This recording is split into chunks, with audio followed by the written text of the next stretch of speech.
Yo, what's good with y'all? Shellshaw back with another video. Y'all saw last game we lost to Texas. We couldn't figure out the QB situation, so I decided going in this game I was just gonna start Martin Slavis, our four-star sophomore, no matter what. And look, I mean, if he was gonna be the issue why we lost, he would ultimately get benched for the rest of the season. But if not, just give him the keys to the team. You know what I'm saying? We have a Oklahoma team that has a lot of potential on the offensive side and defensive. We're really young on offense, but we came in against Arkansas. Talk about this gameplay a little bit. Slavis, dink and dump, let them get out in the open field. Uh, we got a lot of guys with speed, but we was driving. Slavis, ooh, this is something I didn't know he could do. I didn't know he could scramble like this, and he fumbles. We end up getting it back, but just putting that athleticism um, on display, he has a lot of potential. He looked like Josh Allen right there. You know what I'm saying? He could be like an Andrew Luck type QB again, doing it again. The athleticism to make guys miss like that in a scramble and then going for the touchdown. This is when I was like, okay, like I know, like he's capable of crazy stuff. I didn't know he was an athlete like that. I thought he was just a pocket passer, but scrambling with him, kind of showing is more to his game.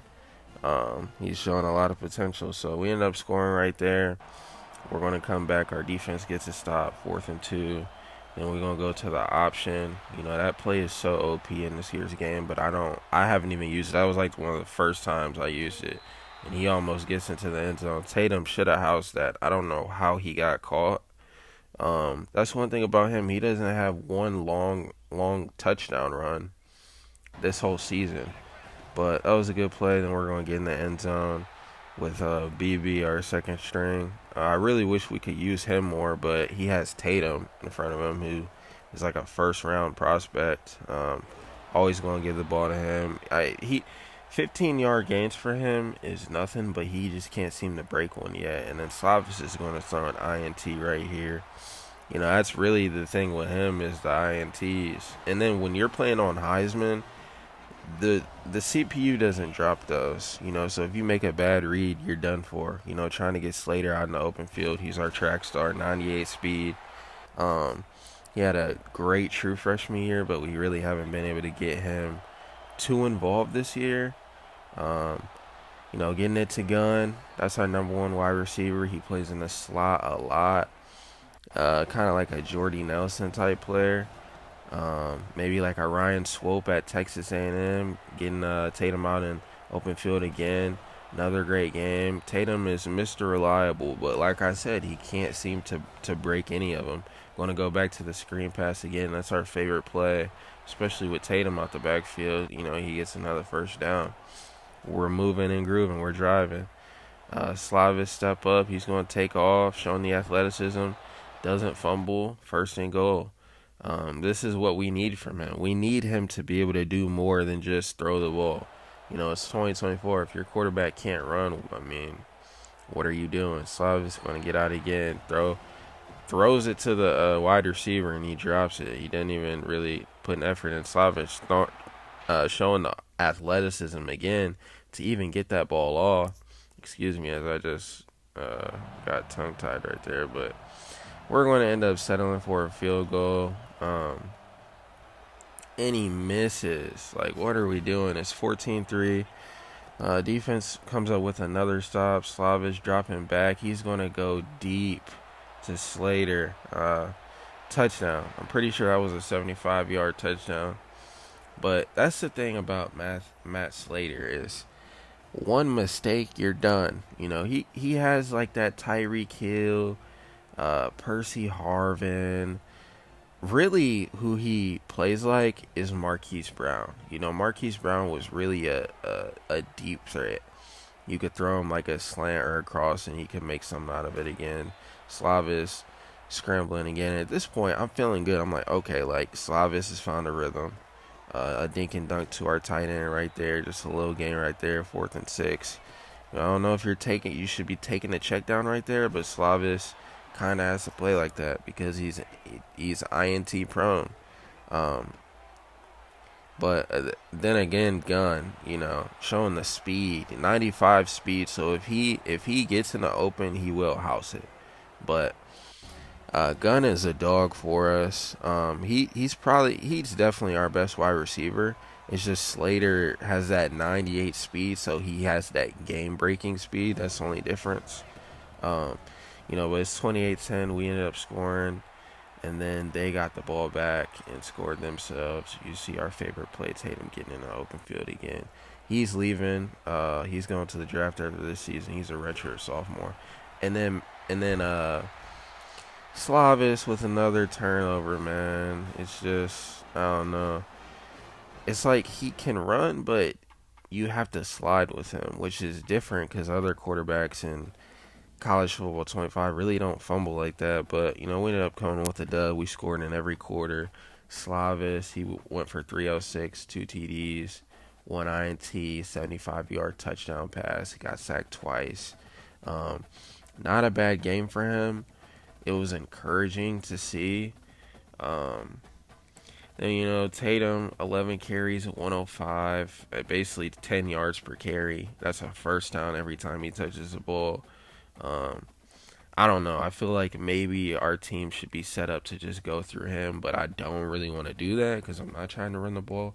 And also, he's not even a recruit of ours. It'd be different if, he wasn't already in the game. But Lionel Gunn, 4 receptions, 100 yards. Matt Slater, 75-yard touchdown pass, 1 reception. That's bad. Like, he should touch the ball like 10 times a game on jet sweeps and everything. But yeah, we ended up getting the dub. Really encouraging for Martin, because it's like, okay, like if I maybe get we're playing Texas and you're having a hard time because Texas is a top 5 team, but when we're playing Kentucky, you know what I'm saying? Or was that Kentucky? I don't know. I think we're about to play Kentucky. But when we're playing these lesser than teams, and as you see, Jacob Fields, our cornerback, 10 tackles. McKenzie, our leader on our defense, 9 solo tackles. He's a middle linebacker, the glue to our defense. And we really have an older defense. Like, a lot of these guys are leaving, and I'll show you our recruiting class because, oh my, that's another episode, how crazy our recruiting class is coming in. But getting back to what I was saying, like, Slavis, you got to be able to eat up against these lesser than teams. And, right now we have the number 2 ranked class. And let's take a look at this, dog. Florida has 3 5-stars. We have 6. It's all about the 5 stars, really, with the recruiting class rankings. But look at our defense, bro. Like, just studs. Just like, oh my goodness. Like, all these guys can be game changers. A lot of these guys are going to come straight in and start. You know what I'm saying? Josh Walker, he's an athlete, but he's gonna play middle linebacker for us. But got the number 1 defensive tackle coming in, number 1 safety coming in, and then you get to the 4 stars, a good 4-star cornerback, a good defensive tackle. We have a running back who will play probably in 3 years, and then Ty Kell, he was an athlete coming out of Oklahoma. But, big things could be with him too. And let's get into this gameplay with Kentucky now. So the next week we're coming in against Kentucky. They're 4-2. We're 6-2. So, it's not going to be a cakewalk in SEC. It's an SEC matchup. But Slavis came in again. Underneath route to our tight end, redshirt freshman. He'll be good in coming years. But really, with this game, it was really about, okay, can Slavis produce again? You know what I'm saying? Can he actually take the job and just not look back the rest of the season?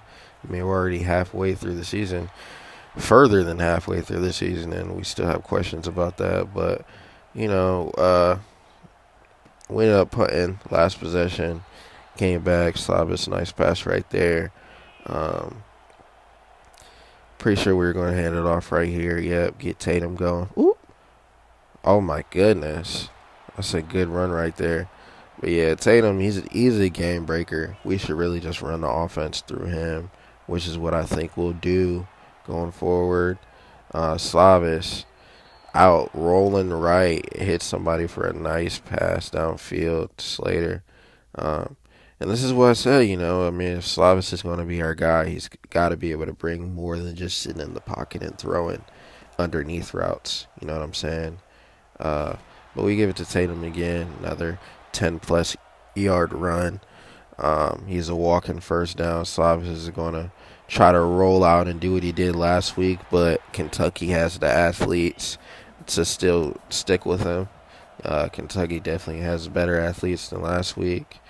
So we ended up taking a big loss there. Then he kind of throws something up and we complete it. But, even a pass like that, it was reckless. But, hey, he's got to be able to bring something to the table that other quarterbacks can't do, because we did bring in we brought in 2 5-stars last year and 1 4-star, the top 3 of the top 4 guys, so he has guys sitting behind him who can scramble, who have big time. Slavis has the biggest arm out of all of them. I think he has like a 97 throw power, and the second closest is a 93, which is a big difference in this game. But we ended up coming out. We missed the field goal. They ended up going down and scoring 7-0. Of course, we're throwing a screen, trying to get back into the game. Tatum, nice little run right there. We're going to hand it back to him. He's going to get out on the open field. He's going to cut up. If he would have stuck outside, maybe he could have housed that. But Slavis, nice underneath route to our guy Gunn, number 1 receiver. And we were kind of getting into a little rhythm, trying to get into the end zone. And then we end up scoring with a Matt Slater touchdown. He gets in the end zone for us. Our game breaker on the team. Really here going forward, I'm going to try to get him more involved with the jet sweeps or whatever we have to do. I actually think we might end up switching our playbook, because this playbook really, I don't know. I think it's the Oklahoma playbook. It's really not that good, but Slavis going deep. And he ends up hitting a guy who isn't in bounds. It was a good throw by him, but out of bounds. Then we're going to come back, throw it deep to Gunn, and Gunn somehow came up with that, I thought. I ended up doing a replay. Slavis has an arm, man. And then Gunn, his releases on the outside are really nice. Did he come up with it? He ended up dropping it. That's actually a pretty cool animation that they said he caught it at first. Then they ultimately reviewed it. But Slavis going deep again, getting hit while throwing. Somehow he got the ball all the way down there. That shows arm talent, but it got intercepted at the end of the half. That's fine, though. We're just trying to make something happen. We come back. He's in his end zone, throwing the ball 30 yards down the field to Slater. And he's popping up a little bit more so far than he has been throughout the season. Then a little dink and dunk. Screen by Tatum, making guys miss with the Braxton Miller spin. Giving it back to him. He's a first down waiting to happen. And that animation, that spin move, do you guys remember when Braxton Miller did that? I think it was against like Rutgers or something like that, where he did that spin move, bro, and it was like Sports Center top 10. It was when he switched to wide receiver. And I remember the college football world was freaking out, like, oh my goodness. Then he switched his number to number 1, bro. But those were the times, man. I'm from Ohio, so when Cardell Jones, JT Barrett, and Braxton were duking it out for the starting position, that was different times. But Tatum in the open field, breaking one, making guys miss. And again, he can't seem to break one and get into the end zone, but ends up coming back from a holding penalty. That's tough. We're going to hand the ball off to BB, our second string, and he fumbles the ball. At this point, it's 10-14. It's a close game, and we're playing games. And Kentucky, I feel like Kentucky's always a team, even in real life, that can upset you or give you fits. I don't know. It's like I think Kentucky recruits a bunch of athletes that are athletes, but they're not the best football players, if that makes sense. That's kind of what we're seeing in this game. But handing the ball off to Tatum. Tatum doesn't fumble. All he does is get us first down. Slavis is going to drop back. Let's see what he does. Dropping back, stepping up in the pocket. He gets hit trying to make something happen. And you see, if we would have had a little bit more time, our receiver Cook, the cornerback, was wide open in the middle of the field. Slavis is going to drop back again. Pass the ball to a wide receiver across the middle. A nice gain for us. Slavis going to hand the ball off to Tatum. Tatum's going to get the first down. We're moving. 3 minutes is left. 14-17, and we're down. And then a nice little out route over the shoulder to Slater as he sees the ball and he's able to stop. I thought he was out of bounds, but hey, I'll take it. You know what I'm saying? I'm trying to win the game. It looked like he was out, but I guess not. Then we're going to drop back with Slater again. He's going to roll out right, retreat about a good 15 yards, and then throw an interception. At this point, I'm like, bro, it's 2 minutes 55. We're still turning the ball over. But our defense came out with a stop. And then Gunn cooked the cornerback on a little zig route, made a miss. He's like a Mr. Reliable. He always pops up at the right times. Then he has the speed and athleticism as well. And with a minute left, 14-17, we're going to try to get into the end zone here. I'm pretty sure we're going to hand it off to Tatum. He's going to get in the end zone, hurdle, touchdown. We're going to take the lead, but we did give him time to try to come back with something. And we ended up getting a stop. They didn't come up with anything. 21-17, and we're still going to be looking for more blood as we're able to get a touchdown with a gun and really seal things off. That's something I noticed with Slavis. He throws a lot of fourth quarter touchdowns that make his stats look better than they actually were. But he ended up getting player of the game, actually, 3 TDs, 301. And he's going to be our guy the rest of the season. But we have a solid defense full of veterans. We have some wide receivers who, if we have a game plan for, are going to be really hard to stop. And then we have Tatum, probably a top 3 running back in college football. But like, comment, subscribe, let me know what you think. I'll be back with another video soon. I'm out.